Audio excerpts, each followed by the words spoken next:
बिहार विधानसभा चुनाव के दौरान झारखंड मुक्ति मोर्चा और आरजेडी के बीच की तल्खी ने सभी का ध्यान अपनी ओर खींचा। जेएमएम शुरू से ही महागठबंधन के अंदर रहकर बिहार चुनाव लड़ने के लिए प्रतिबद्ध थी।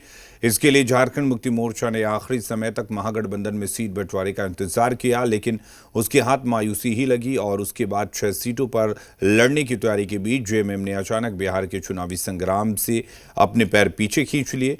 अब आहत झारखंड मुक्ति मोर्चा महागठबंधन के साथ रहने को लेकर समीक्षा करने की तैयारी में है, जिसे लेकर सियासी बयानबाजी भी खूब हो रही है। जेएमएम और आरजेडी के रिश्तों में पड़ी दरार, बिहार में निराश, झारखंड में नहीं रहेंगे साथ। महागठबंधन में बने रहने पर होगा विचार। बिहार चुनाव के नतीजों का असर अब पड़ोसी राज्य झारखंड की सत्ता पर भी पड़ता दिख रहा है।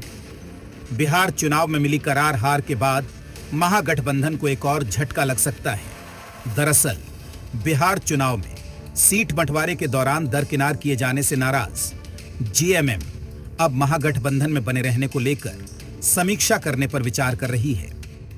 इसे लेकर जेएमएम की ओर से जल्दी ही बैठक बुलाई जाएगी, जिसमें गठबंधन की समीक्षा की जाएगी।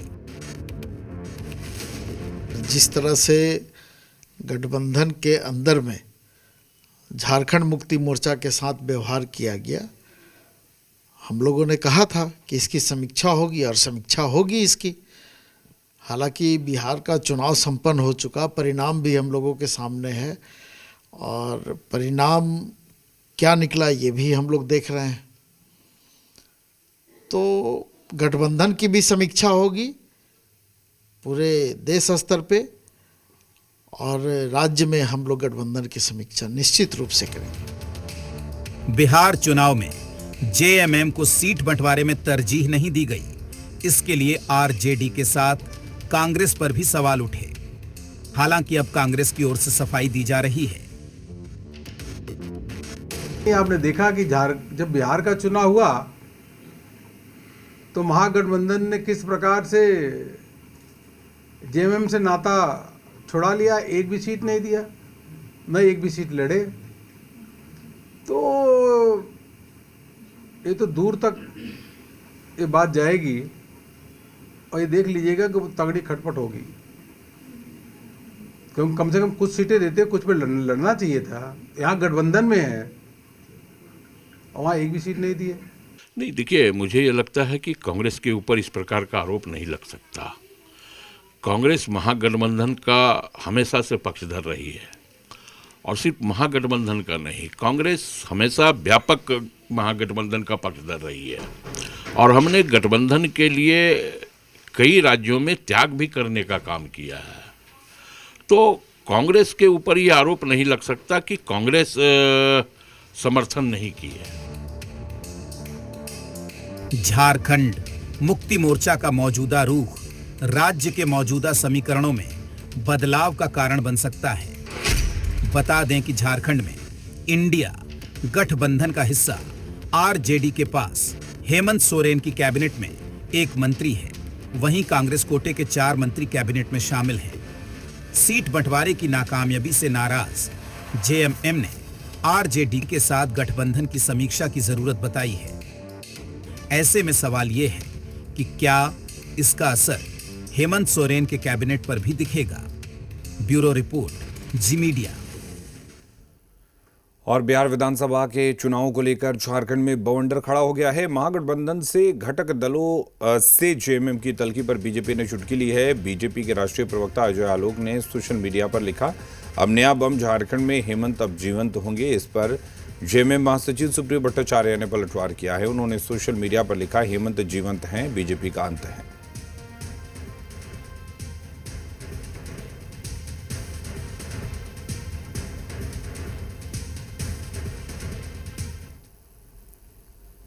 लोहरदगा पहुंचे बीजेपी के राष्ट्रीय महामंत्री अरुण सिंह ने कहा कि झारखंड के अगल बगल के राज्यों छत्तीसगढ़, ओडिशा, बिहार, यूपी में बीजेपी और एनडीए की सरकार है। मानकर चलिए, झारखंड में इसका बहुत सकारात्मक प्रभाव पड़ेगा। झारखंड में इसका अच्छा प्रभाव पड़ेगा। उन्होंने कहा, ये भी कुछ ना कुछ यहां भी होगा। जेएमएम और कांग्रेस के रिश्तों में खटास आ चुकी है। देखिए, झारखंड के अगल बगल सभी राज्यों में देखें तो भारतीय जनता पार्टी एनडीए की सरकार है। एक तरफ छत्तीसगढ़, उधर उड़ीसा, इधर बिहार और उत्तर प्रदेश, सभी राज्यों में भारतीय जनता पार्टी एनडीए की सरकार है। यह मान के चलो कि झारखंड में इसका बहुत सकारात्मक प्रभाव पड़ेगा। तो अब यहाँ भी कुछ न कुछ आगे होगा, ये सब मान के चलते हैं, क्योंकि मन में खटास तो जेएमएम और कांग्रेस में लंबी पड़ चुकी है। और नतीजा यहाँ पे भी कुछ न कुछ उसको देखने को मिलेगा और बड़ा कुछ देखने को मिलेगा। बिहार में एनडीए को मिली कामयाबी से बीजेपी उत्साहित है। इसे लेकर बिहार बीजेपी के सह प्रभारी और राज्यसभा सांसद दीपक प्रकाश ने कहा कि ये पीएम नरेंद्र मोदी का मैजिक है, एनडीए के एक एक कार्यकर्ताओं की मेहनत का नतीजा है। उन्होंने कहा वो अवसर भी आएगा जब झारखंड में भी बीजेपी की सरकार बनेगी। ये जीत नरेंद्र मोदी जी के मैजिक है, ये जीत अमित शाह जी की रणनीति है, यह जीत हमारे राष्ट्रीय अध्यक्ष का लगातार हम सब लोगों का मार्गदर्शन उनका मिला है, और भारतीय जनता पार्टी और एनडीए गठबंधन के एक एक कार्यकर्ताओं का मेहनत है, और साथ साथ वहाँ की जनता का जन समर्थन है, क्योंकि डबल इंजन की सरकार मतलब विकास का प्रतीक, और एनडीए गठबंधन ने एकजुट होकर के एक मुश्त होकर के विकसित बिहार बनाने का जो संकल्प लिया था पूरा। झारखंड की सरजमी कमल फूल की है, भारतीय जनता पार्टी का ये संकेत दे रहा है, ये आगाज है कि आने वाला कल भारतीय जनता पार्टी का ये चित्र है। ये समय और परिस्थिति का हम सब लोग आकलन कर रहे हैं, आने दीजिए, वो अवसर भी आएगा कि यहाँ पर भाजपा की सरकार निश्चित बनेगी।